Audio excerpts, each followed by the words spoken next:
গত ৫ই আগস্ট শেখ হাসিনার প্রায় ১৬ বছরের স্বৈরশাসনের পতন হওয়ায় এবারের বিজয়ের আনন্দে লেগেছে নতুন রং।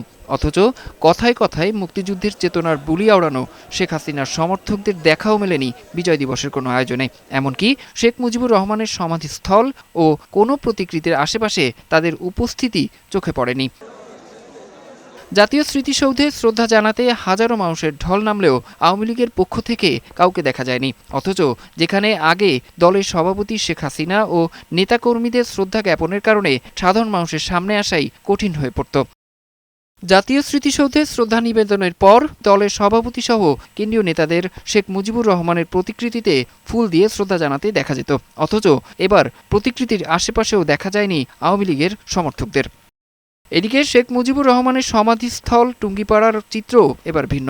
বিগত বছরগুলোতে আওয়ামী লীগ ও অঙ্গ সংগঠনের নেতাকর্মীদের পদচারণায় মুখর থাকা সমাধি প্রাঙ্গণ এবার জনমানবশূন্য। এমনকি বিজয় দিবস উপলক্ষে দলটির পক্ষ থেকে কোথাও কোনো ঘরোয়া আয়োজনের খবরও মেলেনি। অরিসুল ইসলাম, বৈশাখী সংবাদ।